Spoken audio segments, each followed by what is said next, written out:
Barnaby Jones, starring Buddy Ebsen. Also starring Lee Merriweather, with guest stars Jack Cassidy, Estelle Winwood, Kathy Lee Crosby, special guest star Anne Francis. Tonight's episode, Murder in the Doll's House.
You're always scribbling, Harry. It's a compulsion. I thought I might flush out some birds. He used to come up here by the old water tank. It's a favorite spot of mine. Shall we up the hill? Oh, I thought you were going to shoot me, Craig. Oh, you writers in your imagination. Over the phone, you said you wanted to talk. I just wanted to tell you how much I admire your work. All of your books, Harry. Thanks, Craig. You really do write well, Harry. But you got too close.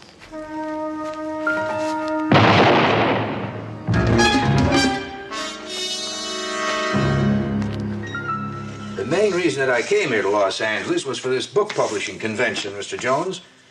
Now, Harry Doyle was supposed to meet me here. When he didn't, I called him up at the inn in Los Reyes. When was this, Mr. Randall? 3 days ago. Now, the desk clerks keep telling me that he hasn't checked out. But nobody's seen him for the last 10 days. And I got to get back to New York. What would he be doing in Los Reyes? Soaking up atmosphere for his new book. Los Reyes was his old hometown. He kept sending us pages as he finished each chapter. Well, I never did get to Palm Springs. Oh, please, don't unpack. Sorry. Did you check the police? Sure. But, really, I'd rather not have them in if we can help it. Embarrassing. Listen, there was a time when Harry Doyle hit the booze pretty hard. Now, I'm worried about him. But I've got to be honest, I'm worried about the book. I want that ending, the last pages. We're setting up to run galley proofs. What's his room number at the inn? 24. Look, there is one person there who's a good friend of Harry Doyle's, knows everybody. A girl by the name of Nancy something or other. She runs the Paper Mill bookstore. Now, you can level with her. When you say one person, Mr. Randall, you mean Harry isn't well liked? His last book was about Los Reyes, too. He made a bundle. Book clubs, a movie, and a flock of enemies. Frankly, there were problems. When people run out of problems, Mr. Randall, I'll be out of business. After graduating from Stanford, Mr. Doyle worked on the Oakland Times. Such sweet thunder is about growing up in Los Reyes. Let's see, it was bought by Hollywood, and Harry Doyle moved down here to write the screenplay, Sherman Oaks. Does he still live there? No, now he drifts. He's divorced. Oh, about his first book, Such Sweet Thunder, the Los Reyes paper called it Such Sour Grapes. Be interesting to hear what they have to say about the sequel he's writing. Betty, keep calling in case Harry Doyle comes back to L.A. His agent, Writers Guild, trade papers. All right, I'll do that. Now listen, you be careful, all right? I mean, I hear there are a lot of fancy women up in Los Reyes. They better be careful. They don't realize I'm always gunning for a rich divorcee.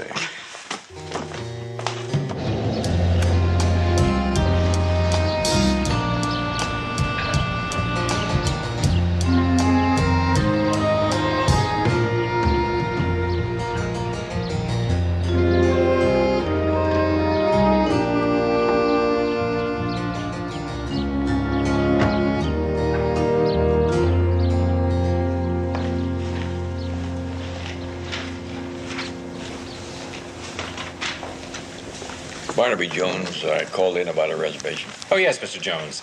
Welcome to the inn. If you'll just fill out this registration card, please. Harry Doyle returned yet? No, sir, not yet. Mr. Jones, this is Mr. Bantry, manager of the inn. Mr. Jones? How do you do, Mr. Bantry? Mr. Jones is looking for Mr. Doyle. Oh, is that so, Mr. Jones? I represent his publisher. Do you happen to know where he is? I have no idea. Now, Mr. Doyle takes off 2 or 3 days at a time, gathering material for his book, or whatever writers do. Did he mention when he returned? Oh, he never does. Well, that's a good writer. He keeps everyone in suspense. Oh, I see what you mean.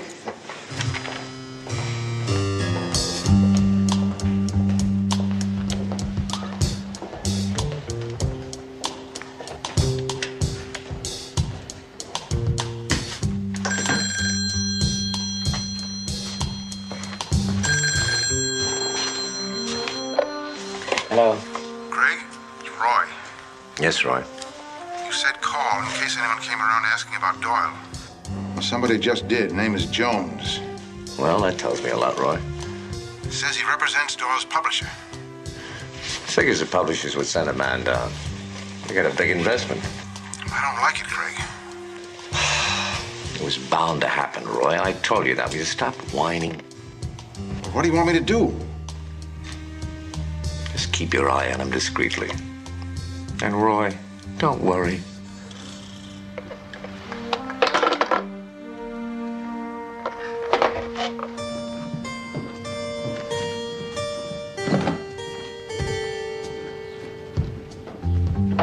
Gratuity, $1.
Harry's new novel is really fabulous. And I'm not just saying that. I'm objective. I've got to be to own a bookstore. Harry Doyle's The Sun and Children really lets the air into this town. You mean you've read it before it's even finished? All that he's written. To about page 300, I think. Harry asks me to read his stuff. I guess I laugh in all the right places. Are you his editor then, Mr. Jones? No. I'm a private investigator hired by his publisher. Why? Find Harry and find out where's the rest of the book. A man your age, Mr. Jones? You're a new kind of private eye.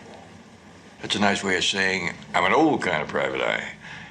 Miss Erdmore, to me, old age has always seemed to be 15 years older than I am. Hi, Nancy. Miriam wanted me to pick up that new Alan Watts book. Oh, I'm sorry I'm sold out, but I'll call her as soon as they come in.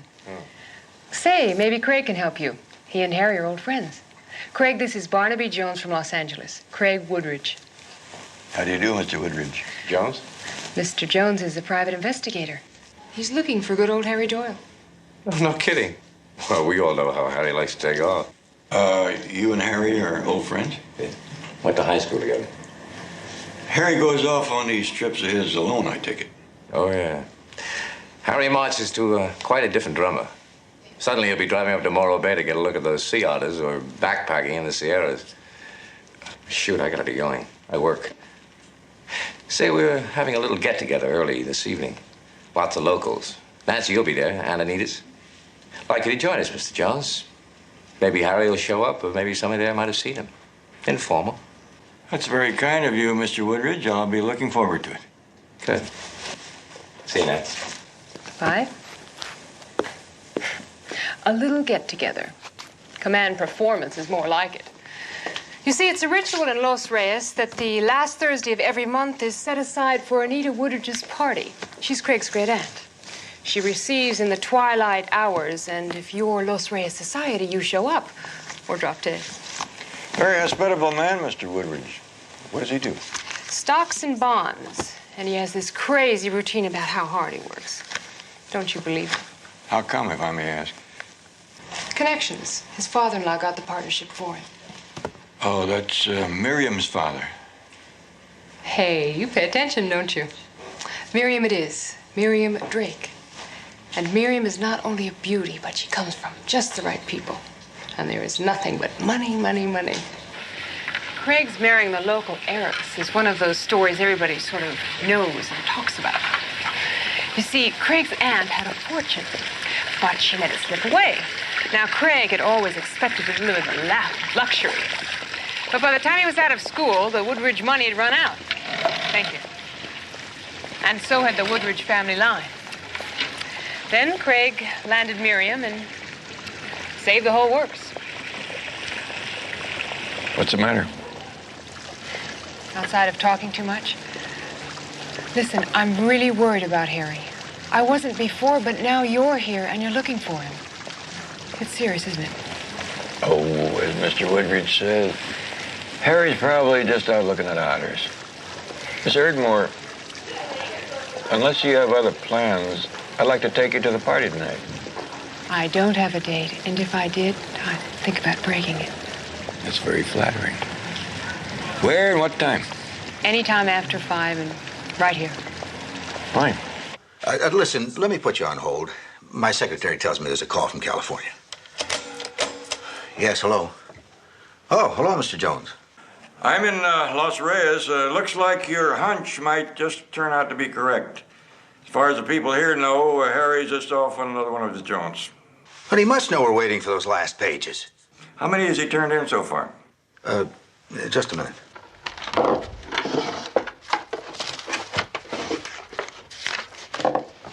301 pages, up to the end of chapter 12. Why? Yes, checks with his carbon copy, 301. But that can't be the end of the book. Yeah, I know. That's what's so funny. I found another page back of his wastebasket. It's from first draft. He just started on it. It's numbered 334. 334? Did you find any other pages up to there? No, that's what I wanted to check. 33 pages are around there somewhere in the last chapter. Find them. Send them to me, airmail, special, registered. And call me. Yes, sir. I mean, find Harry, too, of course. Give him hell and tell him to call me. You got it? Now, excuse me. I'm talking to Washington.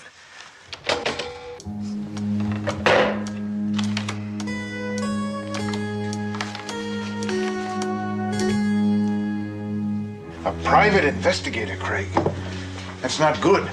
Sneaking into Harry's room? You stop worrying, Roy. Earl knows around for a week. Earn his fee and live it up on his expenses. And he'll go away. What can he find out anyway? I'm playing the nice, friendly, rather dense rich guy for him. Showing him around the club. You think that's smart? Certainly it's smart. Throw him a few curves. I hope you know what you're doing. Yeah. Look at it this way, Roy. This doesn't work. We're just gonna have to go one step further.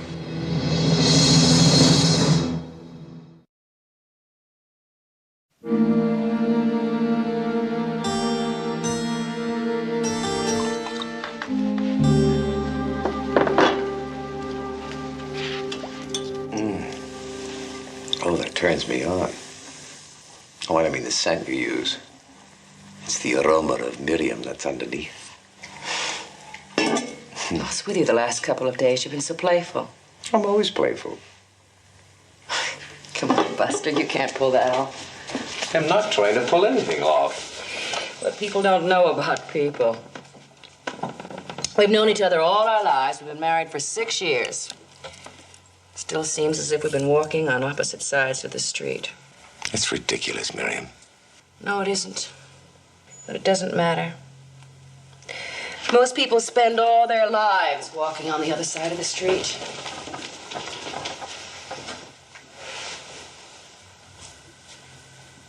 I'm sorry, Craig. Oh, don't ever be sorry. I am. I've been thinking a lot about Tom Jordan lately. You're telling me?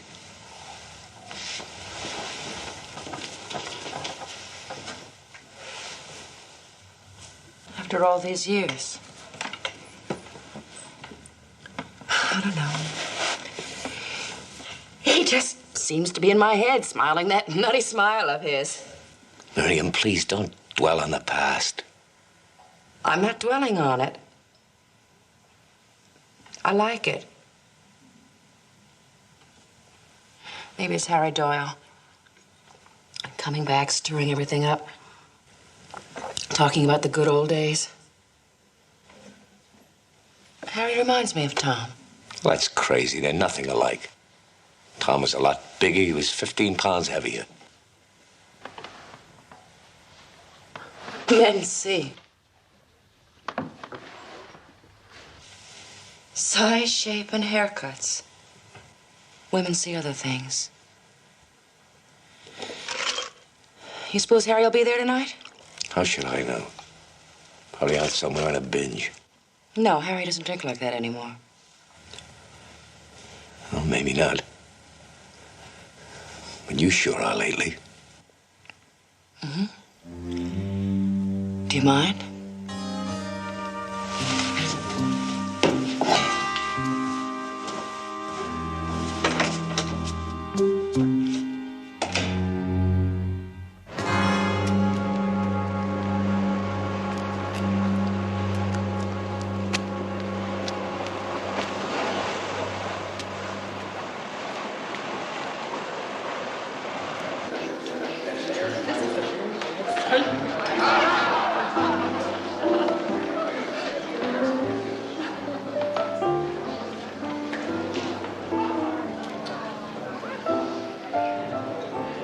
Well, Mr. Jones, here we are at the Los Reyes tribal dance. It's an ancient rite. There's a pretty good cross-section of the tribe here already. Mike, for instance. Now, Mike is our top polo player. Mucho machismo. But he has a secret. For a long time, no girl over 25 could bring Mike to those ecstatic heights he enjoys so much. Then they had to be 20. And now Mike needs his young girls in bunches. And over there, Mr. Jones, is Louise. The lady known as Lou has an insatiable appetite for lifeguards, beach boys, delivery boys. If you think that Nancy and I are just a couple of witchy gossips, everyone knows. Especially after what Harry did in his first book. Indirectly, of course. Seems to me nobody around here would mind too much if his new book was never printed. Here she comes. Craig's great-aunt Anita. Harry, are you? Of course. And Phil and Helen. Nice to see you, Phil. Helen, I've loved your work over the years. What's the doll? Aunt Anita has hundreds of dolls. She talks to them. She feeds them. She buys them clothes. I guess she likes them because they don't give her any arguments. Anita's a bit odd, but she's still the matriarch of Los Reyes. How is she, Craig? She asked me about going out on a picnic, which took place about 25 years ago, so I'd say Aunt Anita's pretty much the same. Harry was always fascinated by her. Is she in either of the books? Oh, every one of the old guard is in Harry's book. More or less. Hey, about those missing pages, I was just thinking. Harry works once in a while in my place. Your friend and mine, Roy Bantry, complains that Harry's typing at night annoys the guests. Maybe those pages are in his stuff up there. He's not exactly famous for neatness. Well, could we go take a look now? Want to? Why? Leave the party? It's just beginning to roll. Downhill. Jones, what about a little golf tomorrow? Well, if not golf, what about shooting some ski? Well, that's more my speed. Thanks. Great. About 11. Ski club, anybody at the inn can tell you where it is. You people at Los Reyes are most hospitable. Thank you. Good night. Good night, Miss Woodbridge. Good night, Mr. Jones. Good night. Good night. This 12% wine doesn't seem to be what the doctor ordered. 1 double scotch coming straight from the bar. No criticism? You're a big girl, Mary.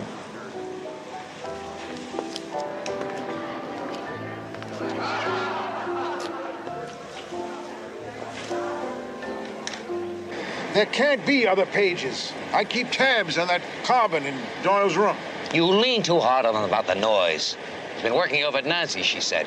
He was keeping my guests awake. Well, now Mr. Jones and Nancy are on the way over to the paper mill. You follow them. It's getting dark in another half hour. And try and find out if they come up with something.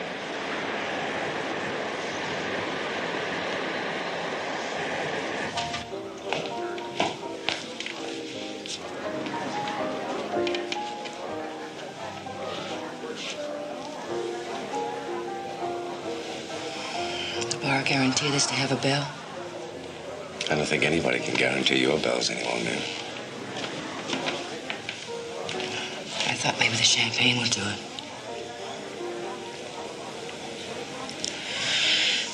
It isn't really a bell. I don't know what it is. But it does ring. Then everything's quiet. Peaceful. For a little while. You know, I think your Aunt Anita maybe has the right idea. She always seems so happy somehow. You call that happy? You know, when things went sour. When Tom Jordan drowned. Thanks a lot. That's when we got married. Sour. They've never really been sweet since. Have they, darling?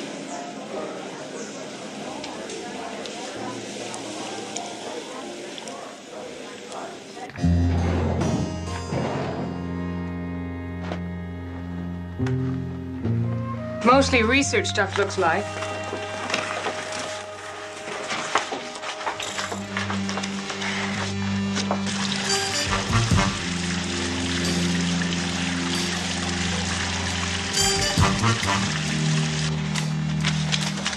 More research stuff.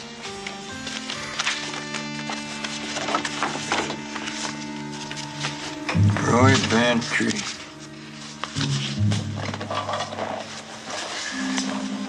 Who was first to reach the deep waters where Tom Jordan... These are all about Tom Jordan's water skiing accident. Mm-hmm. He and Miriam were engaged, you know. Then about 6 months after he drowned, Miriam married Craig. Well, that looks like about everything, Barnaby. Yeah. Say, you mind if I hold on to these for a day or so? Sure. And I'm sorry I wasn't any more help. Say, you're my date. Can I take you home? No, thanks. I've got a few things to do around here. But it was a nice date. Yeah. Me too.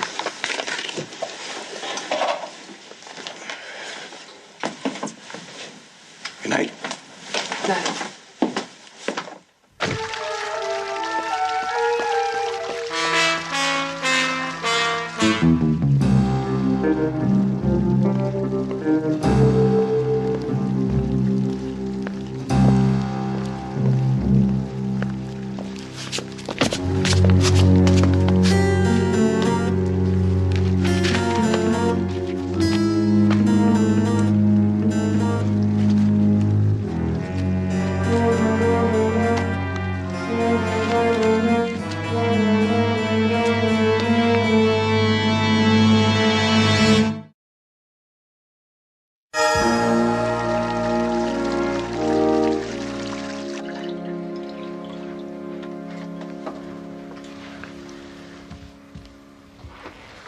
But they took money, too. Just to cover. You think Craig had someone follow us? He knew we were coming here. And why? But who slugged you? I don't know. As missing pages, that book must be pretty hot. I've got to find him. These clippings don't mean a thing. Everybody knows the newspaper version. The missing pages might not say anything either. Yeah, they might. Remember Harry talked to my dear old aunt. Your Aunt Anita is all fuzzy. She'll never remember. Oh, don't you kid yourself. That old dame still has her moments of clarity. So what do we do? Watch, Jones. He's in Harry's footsteps.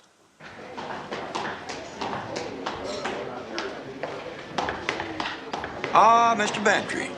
I've been looking for you. Oh, what can I do for you, Mr. Jones? Oh, I wanted to tell you how much I'm enjoying your service. It's very personal. Well, thank you, sir. Thank you very much. Anything I can do to make your stay more pleasant? Well, yes, there is. Since you were the first on the scene when Tom Jordan was drowned. Oh, that was so long ago. Why are you interested? Well, it's part of the town history, practically, and I wanted to talk to an eyewitness. Well, let's see. I was fishing the lake in a rowboat. It's a good bass lake, that Lake Emerald. Craig Woodrich and Tom Jordan were water skiing. Tom was skiing, Craig was driving the boat. Jordan lost control around a turn, hit a buoy, knocked him unconscious, sank like a stone. Oh, it was a terrible tragedy. And Jordan went under before Craig could get to him? That's correct. Before Craig Woodrich could get back. Of course, they were going pretty fast. Craig had to make a big turn to come back. And you were the only witness? Correct. Nobody else out there fishing that time of the morning. Newspapers at the time said that you were working as a clerk in a liquor store. Oh, I've had lots of jobs. Food, beverages. Now you're an innkeeper. Right? With a place of your own. It is your own, isn't it? Fee title, according to your record, paid in full. It's quite a success story. Well, pay you to work hard and save your money.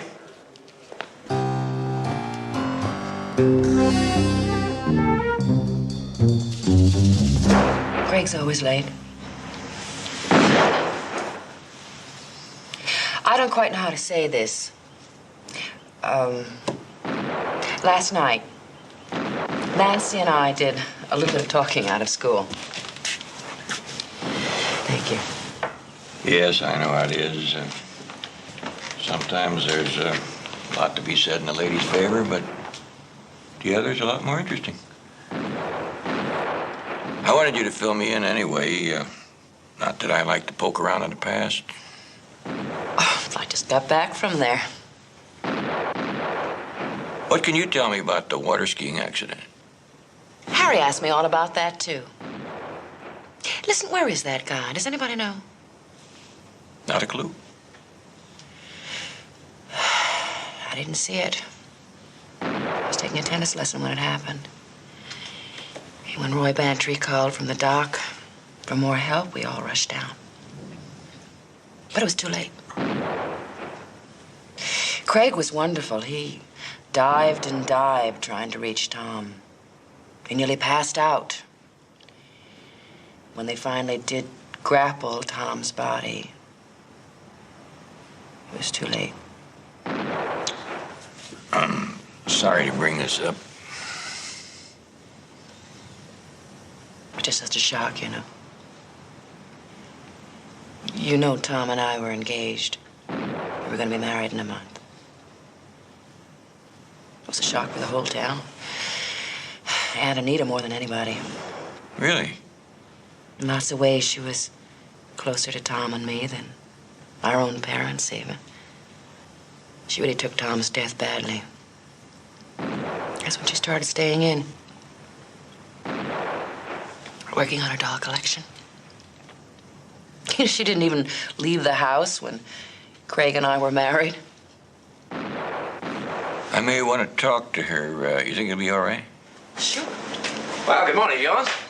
Ready for a little shooting? Certainly, Mr. Woodridge. Raring to go. Good. What do I wish you to? Happy skeets? Let's go, huh?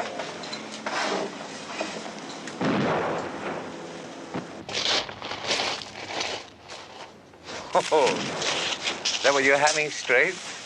It's good for the eyesight and reflexes. I must say you have quite a background for an investigator, Jones. Graduate school, degree in forensics. You checked me out. Had to. It's a private club. Well, Mr. Woodridge, degrees are nice to hang on your wall. I'm glad I have mine, but I've always tried not to let book learning interfere with my education. Shall we get after these clay pigeons? That's what we're here for.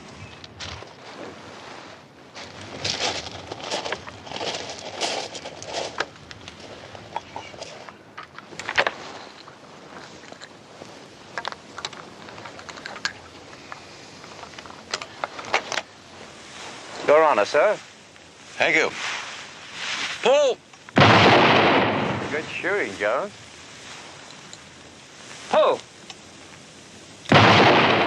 You're not bad yourself. You and Roy Bantry have been friends a long time. You mean Bantry from the inn? Yes. Ever since the water skiing accident. About then. Pull. Shame you couldn't have reached Jordan on time. Well, I tried. Pull! Yes, I know you tried. Miriam told me. She's very proud of you. Said you risked your life to save him. Well, naturally, of course, Could we shoot? I mean, I don't see what this has to do with anything. Hey, chums. But let me show you how that's done. Are you crazy? You want to kill somebody? Come on, Craig. Let me have a go at it. Miriam! Here, hold my drink. Ryan! Oh, what a beautiful scotch. Why don't you go sit down? Thought you knew my great-grandmother was Annie Oakley. Go on back to your watering hole. I'll get some more shells.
You really think you have something, huh?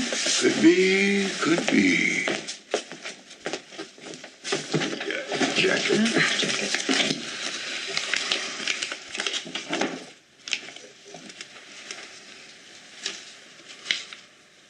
Human hair, oily. Scalp hair, the comb.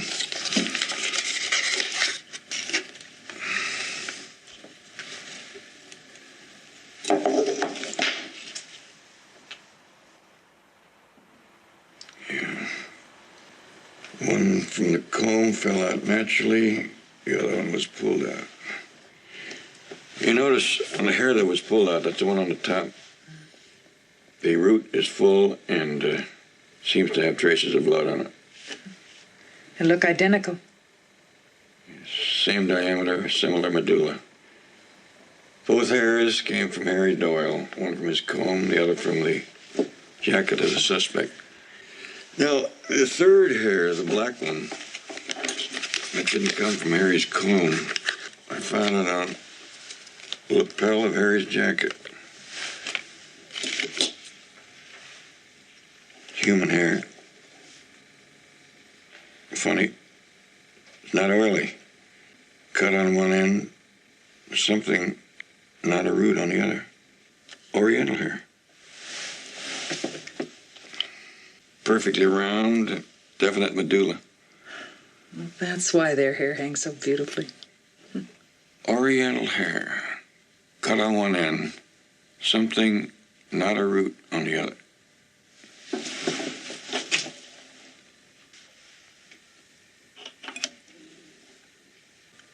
Glue. Doll's hair. With all this water skiing stuff and taking care of me, he's not just some old character you can file and forget. He's trouble, Craig. Where is he now? I don't know where he is every minute. I'm going out to my Aunt Anita's. You let me know as soon as he gets back to the inn. Craig, I have a business to run. Bantry, you do as I tell you to do. What is this with you and Roy Bantry? What's going on? There's nothing going on. Well, where are you going? Out. When will you be back? I have no idea. Are you going to look for Harry? I'm not really interested in Harry. Craig, where is he? How should I know? You get off my back about Harry. You do know. Why won't you tell me? Hello? Oh, Miriam. Is Craig there? No, he isn't. Has he left for his aunt's house yet? He didn't say. Oh. Well, thank you, Miriam. Goodbye. Goodbye.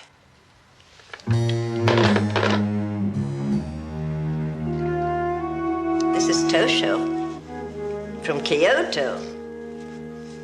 A favorite of mine, aren't you, Tosho? Harry Doyle must have liked Toshu, too. Oh, he likes all my little friends. You had a nice visit with Mr. Doyle. Oh, yes, it's so pleasant talking to him. He's so kind. He asked for my help. Oh? With what? He's a writer, you know, Mr. Doyle is. Oh, yes, a famous one. Well, then you helped him with his novel. Well, he said he was going to write about my friends. My real friends. Now, you come on over and let me introduce you. Girls, this is Mr. Jones. How do you do? That's Betty. That's Fran. That's Edith. And that's Susie. Mr. Jones is a friend of Mr. Doyle's. Do you remember the nice parties we had with Mr. Doyle?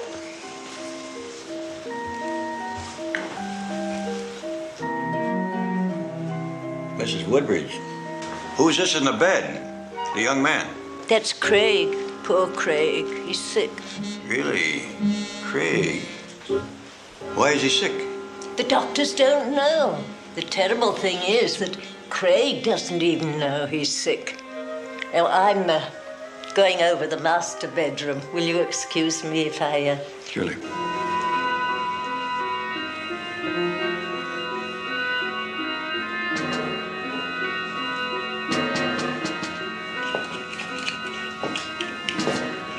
What's that on the floor? Looks like a piece of manuscript paper. No, dear.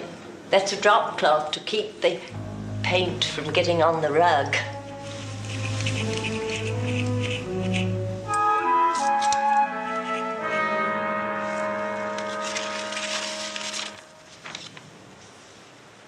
This is one of Harry Doyle's manuscript pages.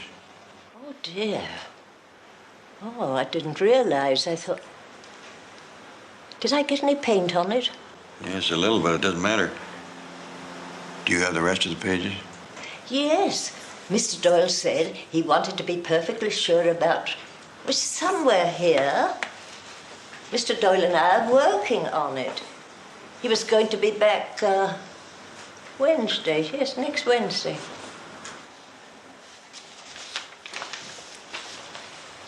Oh, you found it. Good.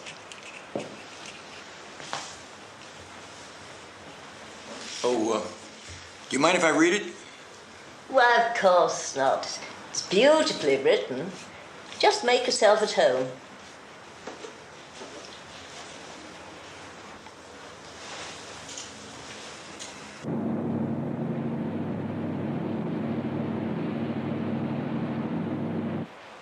It is beautifully written. What did I tell you? There's a part here that confuses me a little. What's that, dear? Part about Tom Jordan. The character that would be Craig in real life let Tom drown. He didn't try to help him. That Craig let Tom drown. Yes, it's true. Terrible, but true. That's why Craig is sick. The difference between Craig and me is, well, I'm sick, but I know that I am. And that's why I hope Craig will get better soon. Mr. Doyle does too. It's time. It was the lies that made Craig sick. At first it seemed all right, but of course it never was. Craig came and told me, and we both kept the secret. But when lies have been buried too long, they fester, they rankle. Harry Doyle is right. It's time to let in some light.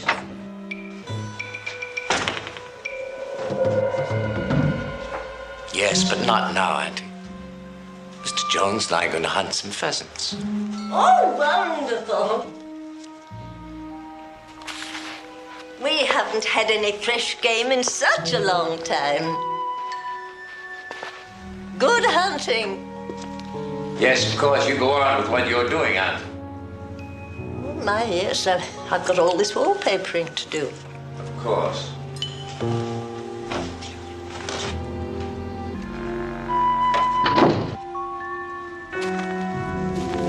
So you killed Harry Doyle?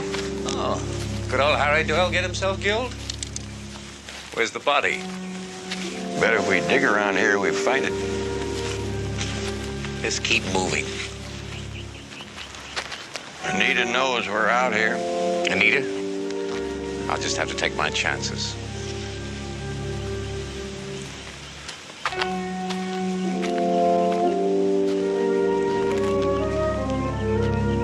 Right there.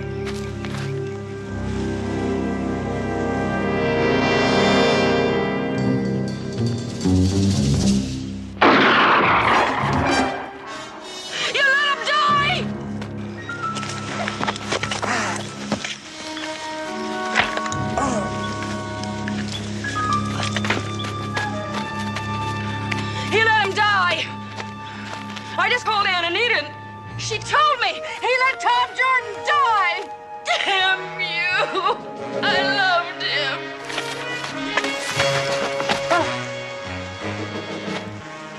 Shooting's all over now. That's sure a lousy way to get a novel written. You?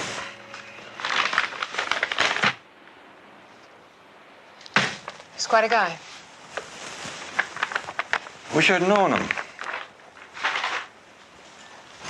you have to go back right away? No. How would you like to go up to Morro Bay and see if we can find some sea otters? I think that'd be a wonderful idea. You know, I may never come back to this darn town. Let's talk about that on the way. You know, there's something about looking at the ocean when you're thinking about your problems that makes them seem, well, not as big as you thought they were. That sounds very comforting and very cliche. It is a cliche. And you know why it's a cliche? Because it's true.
Barnaby Jones.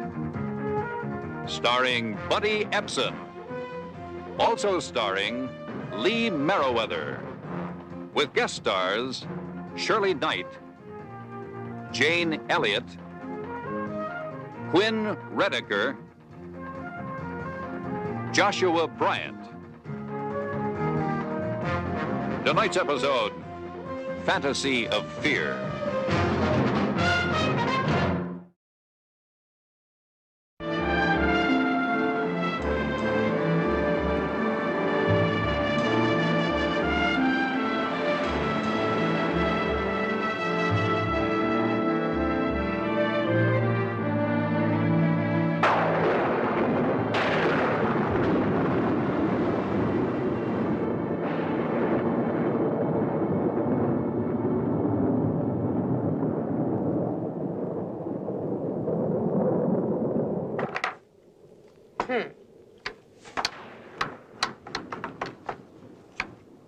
I hate storms when I'm alone. Well, thanks a lot. You know what I mean. I wish Vincent were home. Oh, look, why don't we call it a game? Your heart's not in it. It's like taking candy from a baby. Oh, I'm sorry. You know me. I only open my mouth to change feet. It's all right. I'm going to have to learn to live with thunderstorms, words that hurt. Don't start to brood, Kay. Won't bring Sandy back, and we don't want you sent away again. It'll take some time. Time's up. We all gave you a year with those high-priced shrinks. Now it's time you rejoined the human race, my friend. I'm trying, Anne. Kay, you've got everything. You have enough money to carpet the ocean from here to Hawaii. You have a beautiful man who loves you. All right, you're a rotten backgammon player, but you're a wonderful neighbor, and those are very hard to come by. So shape up and stick around. I'm still here. Look, you want to spend the night at my house? I'm dying to know if I snore. No, I'm going to call Vincent, say goodnight, and then I'm going to bed. Okay. And I would offer to help you clean up, but you're the only person I know who can afford disposable Dresden. Do you want a flashlight? It's so dark. My dear, when you have walked home from as many blind dates as I have, night and dark are the safest places there are. Good night.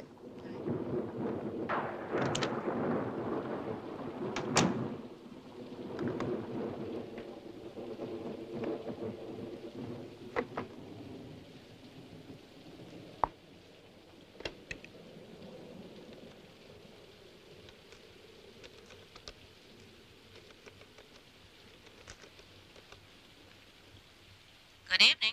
Phoenix Graybriar. Hello, this is Mrs. Vincent Lewiston calling from Los Angeles. Would you ring my husband's room, please? Just a moment, please. I'm sorry, ma'am. We show no Vincent Lewiston registered. Well, are you sure? It's Lewiston, Lewiston. I'm sorry.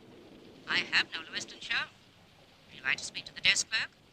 No, that's all right. Thank you.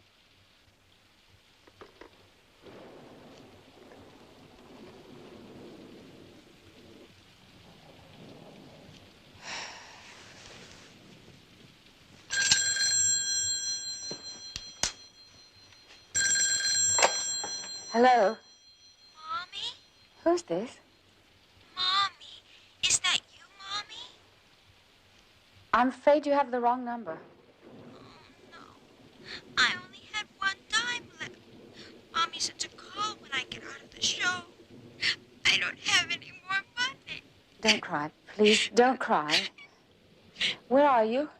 The Colony Theater. Now I've got to walk home in the dark.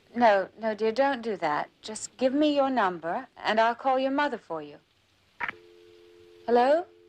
Did you hear... Hello?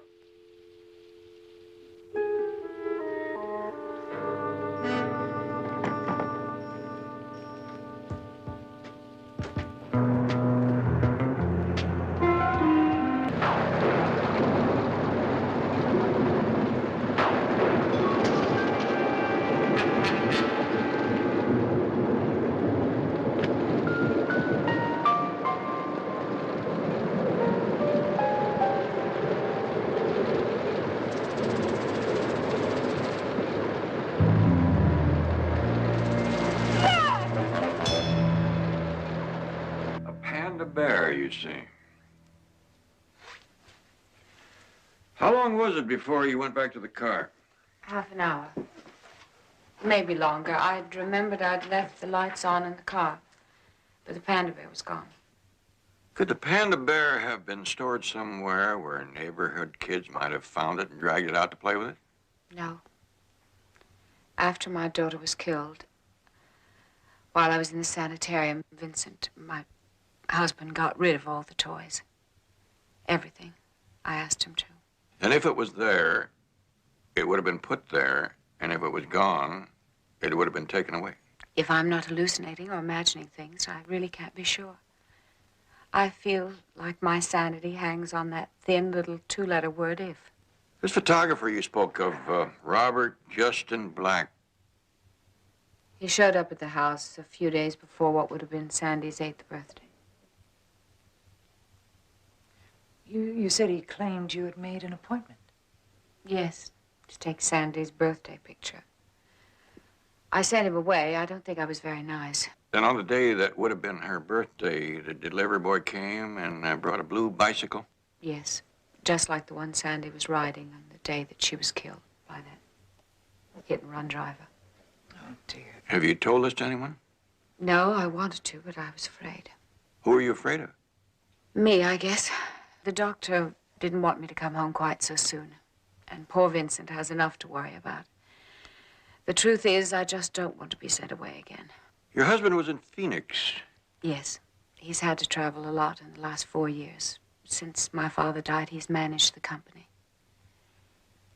I guess I've been very selfish.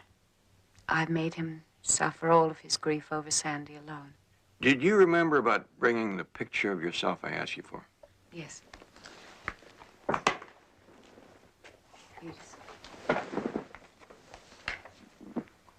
My husband will be home. I should be there. Oh, why don't you go? And just remember that you left all your troubles here. I'll try. Thank you, Mr. Jones. Bye. Bye-bye.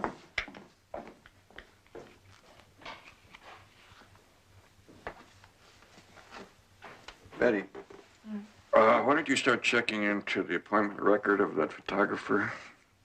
I'll see what I can do about clearing up this bicycle business. Do you think it really happened? I mean, the way she told it. Well, I'm certain of one thing. She believes it did.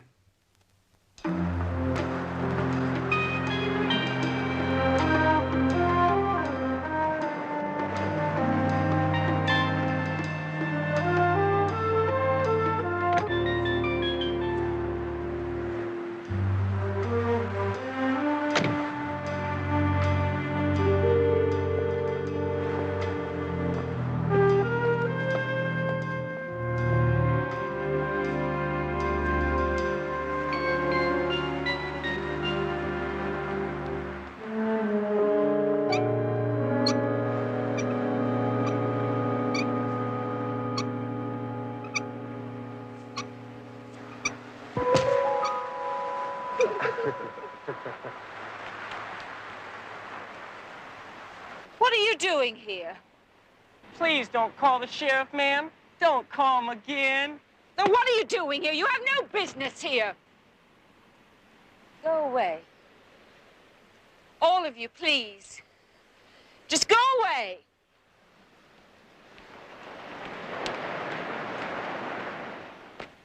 Hey! Hello. Vincent. What's going on? So glad you're back. Oh, it's those kids. I wish they'd find some other stretch of beach to find themselves on. Honey, kids are going to be kids. If you're going to let them bother you, they're going to make a whole career out of it. How's everything else, all right? Fine. Good. Heard you had some rain last night. I tried to call you at your hotel. They said you weren't registered. Oh, how do you like that? Wonder how many other calls I missed. Some mix-up, I guess. Hey, I tell you what. I'll get changed and get out of my corporate tie, and we'll go for a walk on the beach.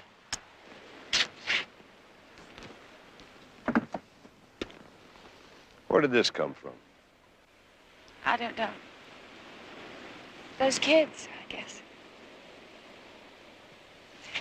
Catch.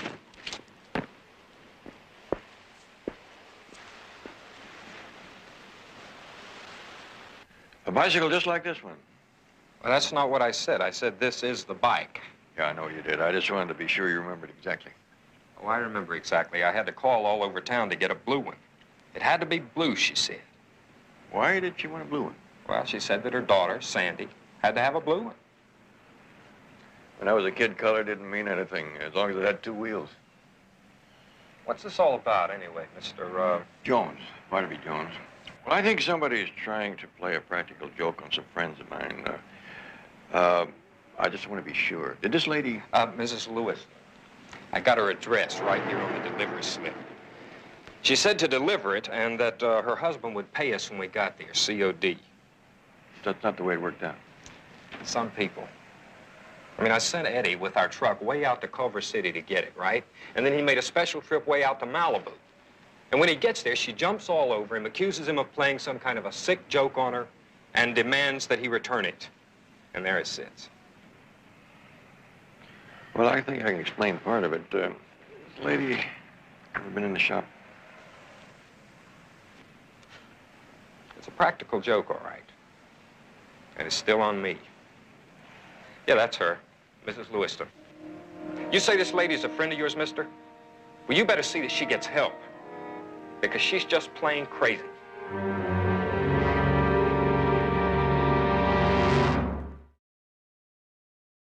Honey, listen.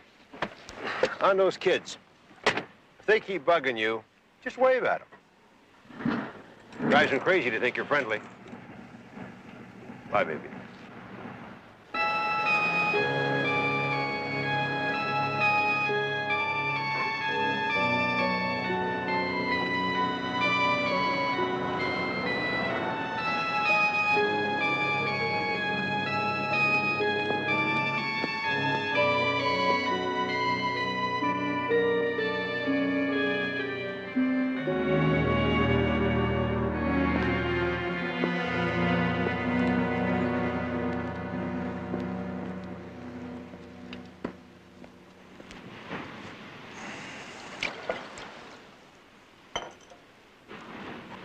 Let's see now.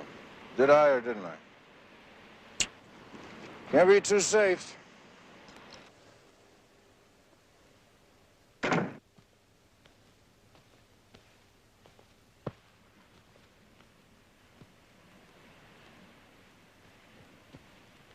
Dan?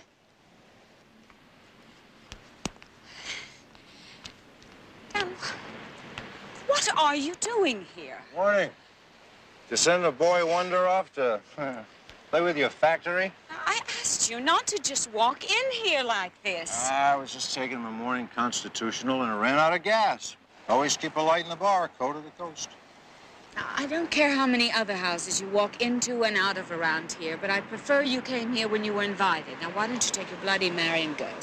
Married me, you wouldn't be left alone here all the time, like some piece of driftwood. You know, not being married to you is a blessing that grows brighter with every year. Now, come on, shoot, go.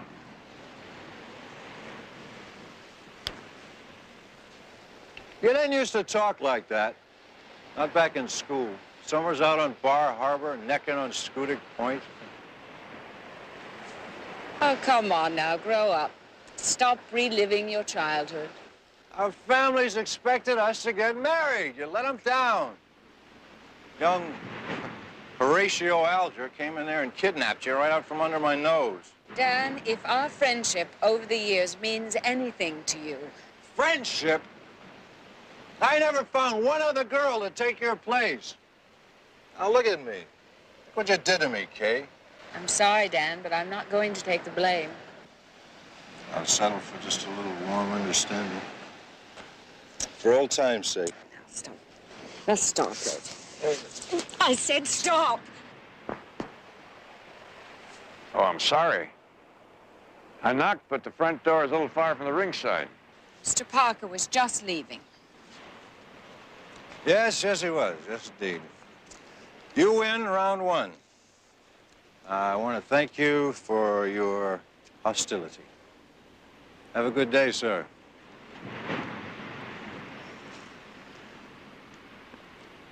From the look of him, he won't be on his feet for round 2. Dan Parker, one of our resident bottle babies. He does have his first feeding early, doesn't he? Well, what's the verdict, Dr. Jones? I take it you've been looking into my symptoms? I had Betty check with the photographer. His answering service does have a record that somebody called up to set up an appointment, but it doesn't show whether it was a man or a woman. Meaning it could have been me. Not necessarily. But the man in the bicycle shop's going to be difficult to convince. I showed him your picture, and he was certain that you were the one who ordered the bicycle. That isn't possible. I don't believe this is happening.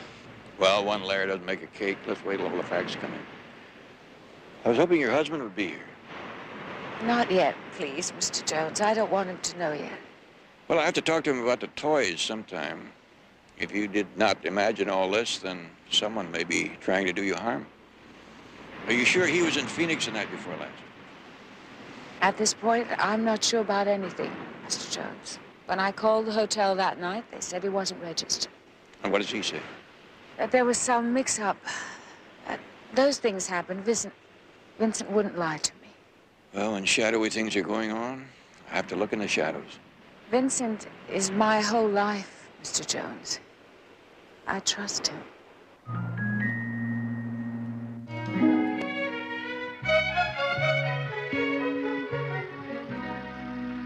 Cut.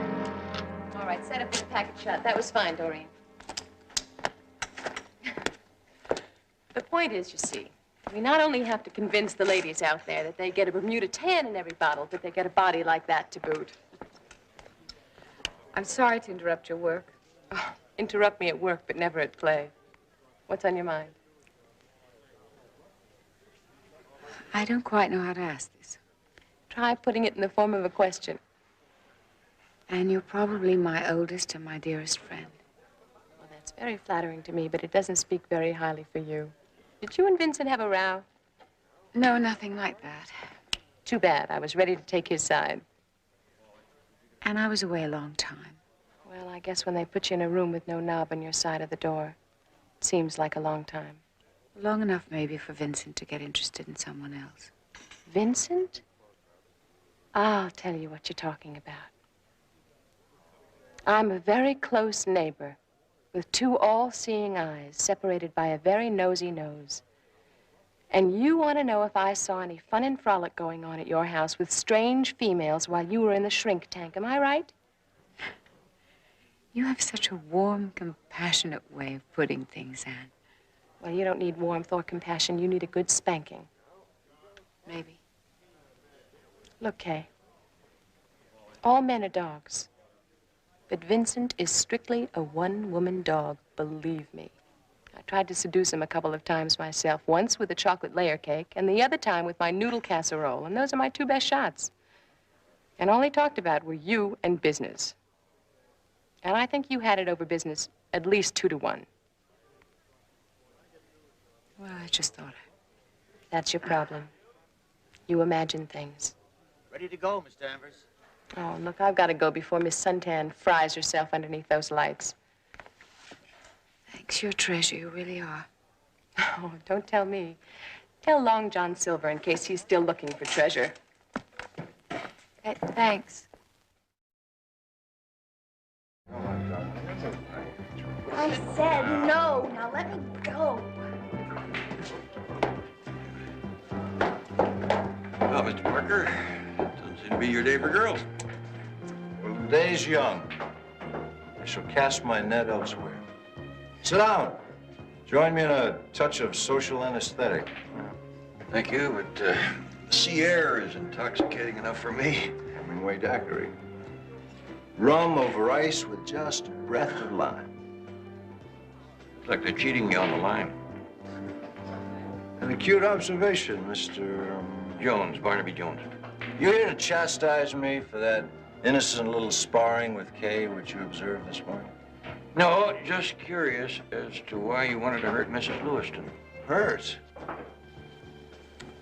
Dear Kay inflicted the unkindest cut of all. 10 years ago, when she married that shining tower of ambition. Lewiston seemed well suited. She has yet to reap the full grief of her folly. I think Mrs. Lewiston has had her share of unhappiness. One of these days, I'm gonna straighten up to new heights of respectability. She'll weep for the mistakes she made. The sheriff might be interested in hearing your plans for self-improvement. If you're making a point, don't just whittle away at it. Mr. Parker, you have a record of 3 arrests for beating up on women. Little misunderstandings. No charges were ever filed. Maybe the ladies were paid for their bruises. That keeps it private, but nonetheless painful. As you say, private. My private life is my own business. Your private life seems to have been a history of getting your own way or hurting someone. My only concern is what punishment you feel Mrs. Lewiston deserves. Look, Jones, I don't know whether you're a doctor or a lawyer or what you are. Friend. Well, you're not on my list. So I must ask you to leave. This is a private table by invitation only. Well, Mr. Parker, if Mrs. Lewiston is on your list, my advice is to take her off, because any further bruises to Mrs. Lewiston might result in repayment in kind.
What are you doing here?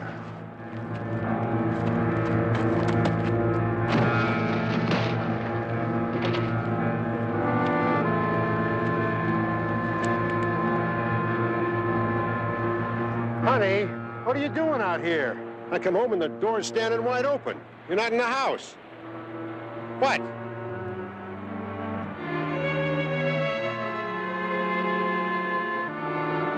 Oh, good God. What happened?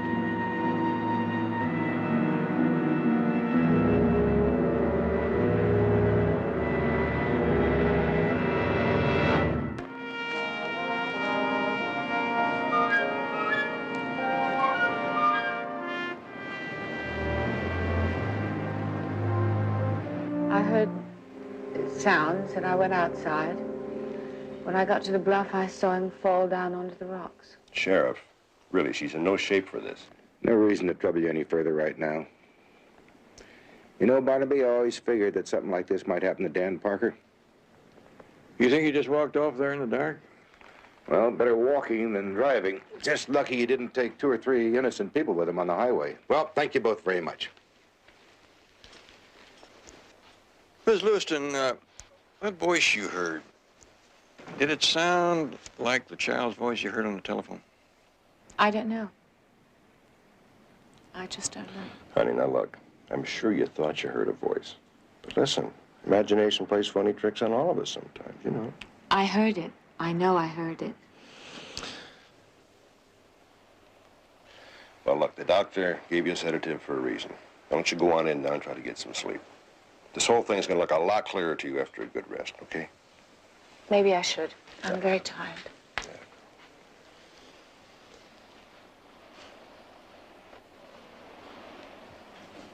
Mr. Jones. You go on, plop all those worries into a goose-down pillow. You know, I'm a fisherman, and sometimes a line that looks all snarled up will come free with just one little tug.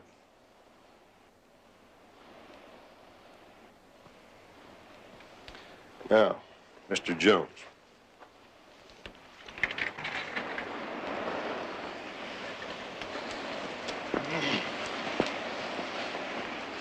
I want you to tell me something. What are you fishing for here? Kay said she hired you. Some nonsense about a panda bear. And a phone call from a theater that's not even open. What is all that? Well, it could be that somebody's trying to convince your wife she's losing her mind.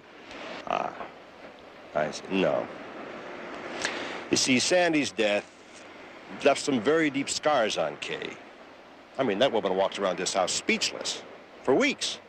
She was next to catatonic. And, you know, we thought and hoped that the time she spent in the sanitarium and healed the wounds, but, well, maybe not. Mr. Lewison, I understand your wife tried to call you in Phoenix the night of the big storm and didn't get you. Yeah, I explained that whole thing to her. That was just, you know, a big mix-up down there is all. No, it wasn't a mix-up. I investigated it personally. You checked out of the hotel at 7:30 that evening. Listen to me. I don't want you ever to breathe a word of that to her. Maybe you better explain. I'll explain. It's very simple. See, Kay is deathly afraid of small private planes. Now, I promised her that I would never fly in one. Well, I had to be in Long Beach that next morning. I've got a friend with a small private plane, and he agreed to fly me, and I accepted, but I don't want her to know that. I spent the night in a motel down there in Long Beach. Next day, I transacted my business and came on back. Well, maybe you can give me the call letters of the plane or identify the motel? Mr. Jones, really, I've plowed through so many figures in there this last month. I mean, you know, I can barely remember my own phone number. Mr. Lewison, you realize that Long Beach is well within the range of anyone attempting to terrify your wife? Are you accusing me? If you're so firmly convinced that all these strange happenings are purely imaginary, then how can you get the feeling that anybody's accusing you of anything? Tell your wife I'll call her after she gets some rest.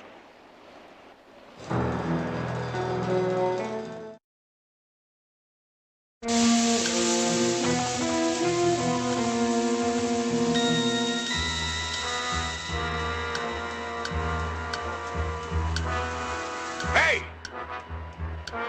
Get out of here. Come on, Steve!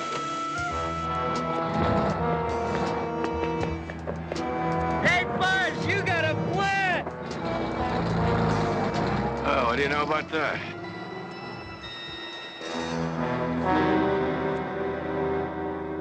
Yeah, Barnaby, there's nothing we didn't expect in the preliminary autopsy report.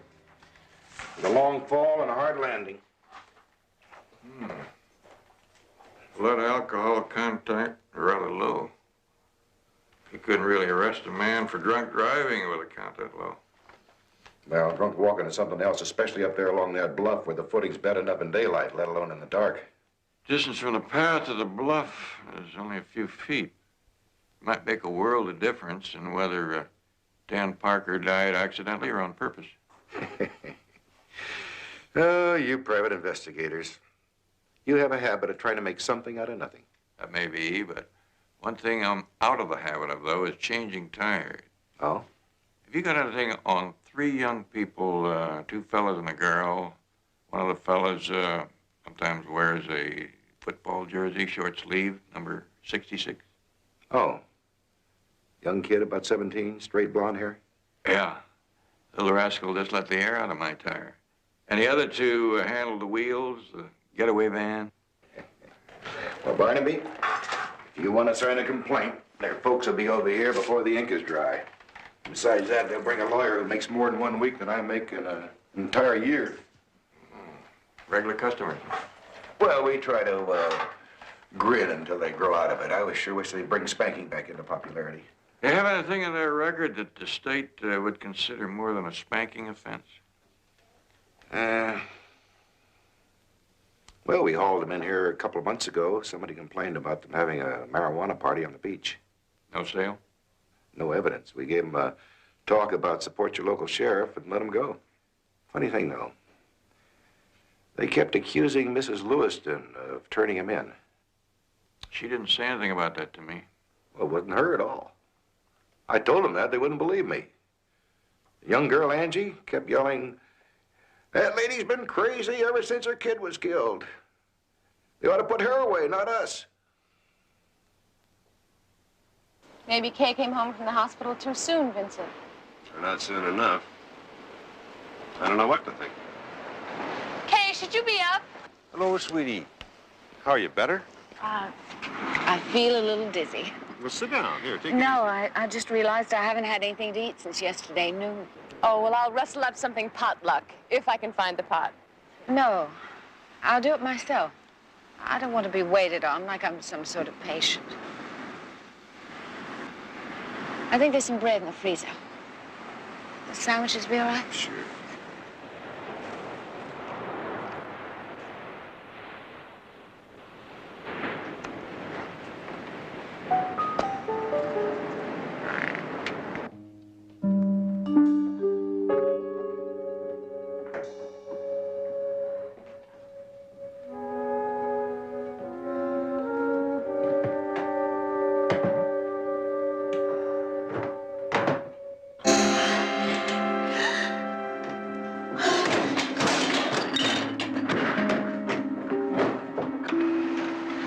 Kay, what is it?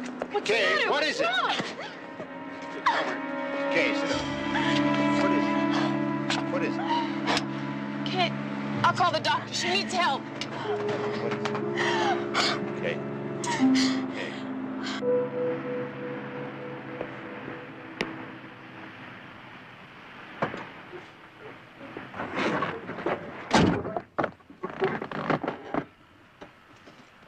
Let's have a little talk, Sonny. Hey, you run away this time, and I'm going to drive this thing right in the water and let the tide fill it up. Okay. Okay, so I let the air out of your tire. So I plead temporary insanity. You're getting pretty long-legged to be cute anymore, son. All I want to do is have a talk. About what? The Lewiston house. Cars seem to have a tendency to get flat tires up there. You been up to anything else up there? We always hang out there. That's our territory. What about 2 nights ago, the night it rained? Hey, we know enough to stay out of the rain. What about last night? Oh, Angie dragged us off to some friend's house to make pizza. We missed the whole thing. That lush Parker taking his dive, I mean. That's your territory. You must have had a good opportunity to see what went on up there when Mrs. Lewiston was in the hospital. So the house has got two-way glass. So what are you getting at? See anybody else up there while Mrs. Lewiston was away? Only that woman. What woman? I don't know. I never really got a close look at her.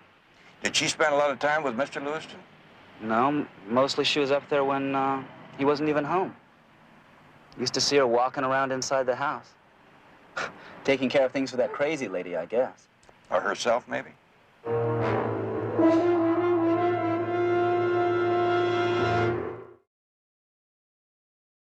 How is she, Doctor? Kay is suffering from severe shock, Vincent. What happened? Well, I don't think I know. She slept for a while after that sedative that you gave her. Then she woke up, she was hungry, she went into the kitchen. Did she say anything before? Was she rational? Oh, yeah. What'd she say? She said, I think I've got a loaf of bread in the freezer, if you don't mind sandwiches. Then when she came back out, she was, well, you saw. Well, we won't know any more for 2 or 3 hours. She's sleeping now. I'll be in touch with you, Vincent. Thank you, Dr. Mars. I've got a whole office full of people from Washington in about 25 minutes. I've got to get to a phone and cancel. No need to do that. The doctor said it's going to be 2 or 3 hours. I'll call you if anything happens. Go on. All right. Thank you, Annie. Don't Thank worry. you. No, if I can catch a cab, I'll just about make it. Another time, Mr. Jones, please. Such a terrible strain on him. I don't know how he manages. You mentioned calling a taxi. Did he ride here in the ambulance with Mrs. Lewiston? Yeah. It's a good thing, too. I was so upset I could hardly drive myself. Poor Kay. You've known her a long time. Yeah. I used to be able to make her laugh. I guess that's all over now.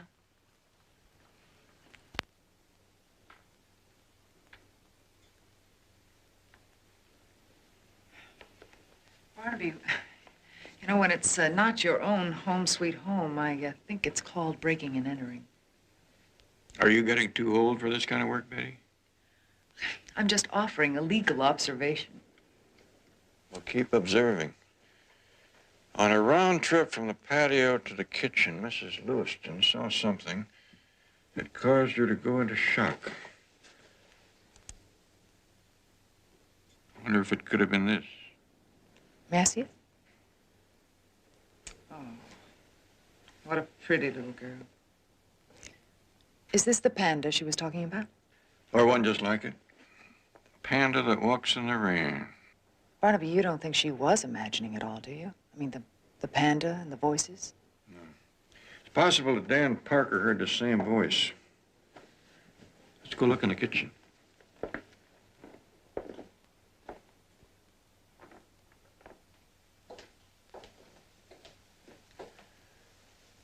I think I have a loaf of bread in the freezer, is what she said.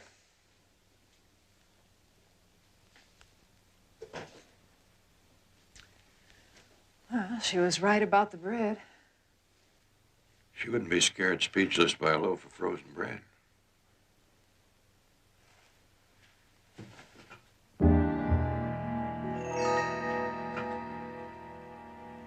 What's that? Get me that picture from the living room.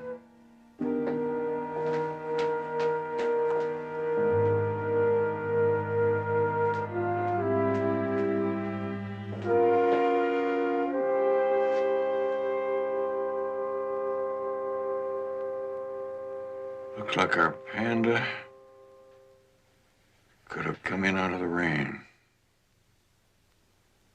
When she opened the freezer door. Oh, no. You can find me a knife.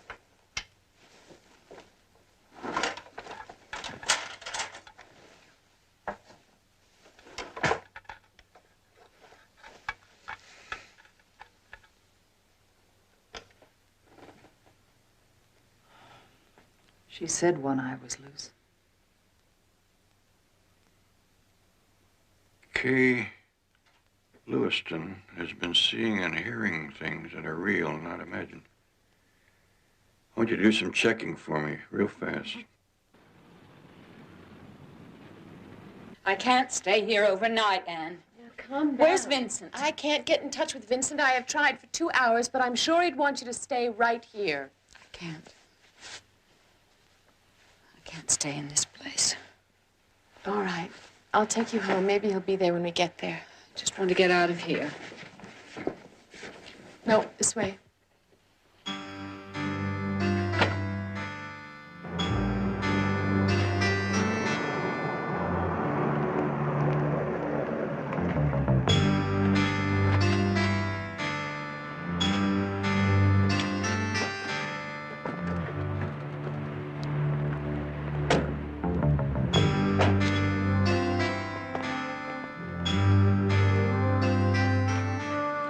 Vincent isn't here. He'll be here. You'll see.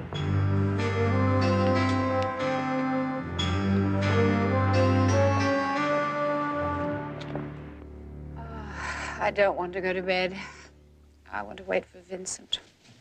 If you think I'm going to sit and grow old with you waiting for Vincent, I operate a drive-home tuck-in service, that's all. Now get undressed and get into a robe. I'll draw you a nice warm bath.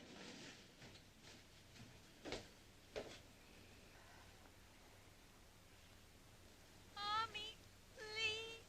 It hurts. Help me. Mommy. Anne! What is it? What's the matter? Didn't you hear it? Hear what? Listen. Mommy, help me. There. Did you hear it? Kay, I didn't hear anything. Get hold of yourself.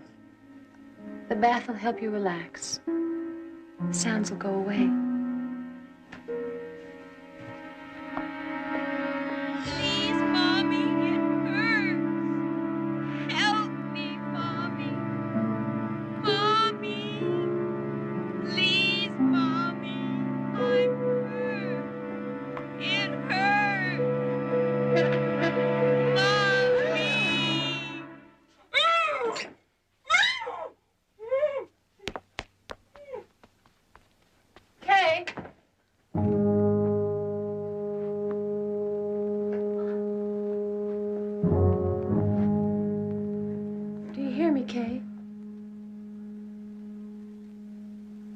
In the closet, Sandy's teddy bear.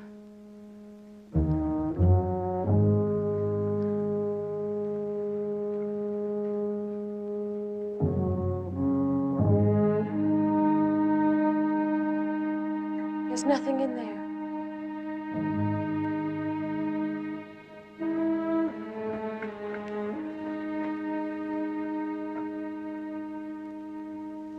You're not well, Kay. We know that, don't we? You're not going to get well. Never. We know that now, don't we? I can't live this way. I want to die. I know. I understand. I want to be with Sandy. Die. I want to die. Mommy? Here I am, Mommy. No, please don't. Please don't. I'll help you. It'll all be over. No more voices. No more pain.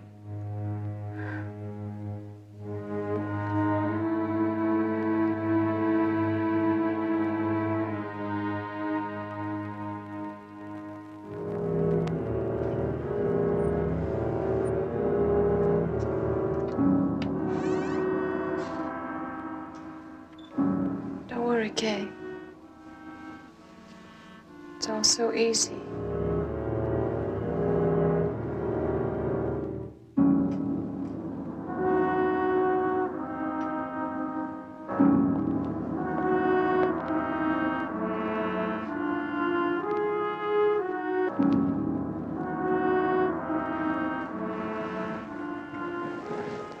Come on. Vincent. Please, where are you?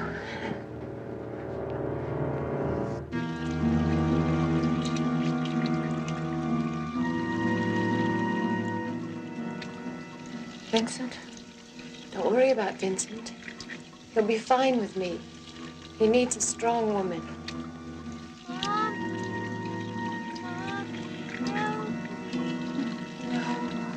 Oh, please don't, Sandy.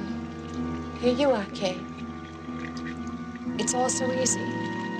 The door will be locked and no one will know. Go on, take it.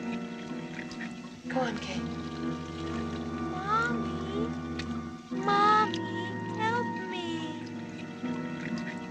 Mommy, help me. I miss my baby. You'll see your baby. Not long now. And don't worry about Vincent. Mommy, please. You're very talented, Miss Danvers, but I don't think your talent quite extends to a perfect murder. No! Oh, Vincent, I'm so glad you're here. You don't know what's been going on. You've got to get me out of here immediately. You're not going anywhere, Ann. You're not going anywhere.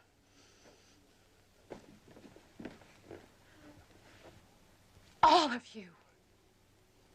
You were all in on this together. Why, Ann? Why would you do this? Why? Yes, I want to know why you did it. Because I love you. She bought you. A weak, silly woman falling apart like a fragile doll over a child. You need a strong woman. You need me. You need me.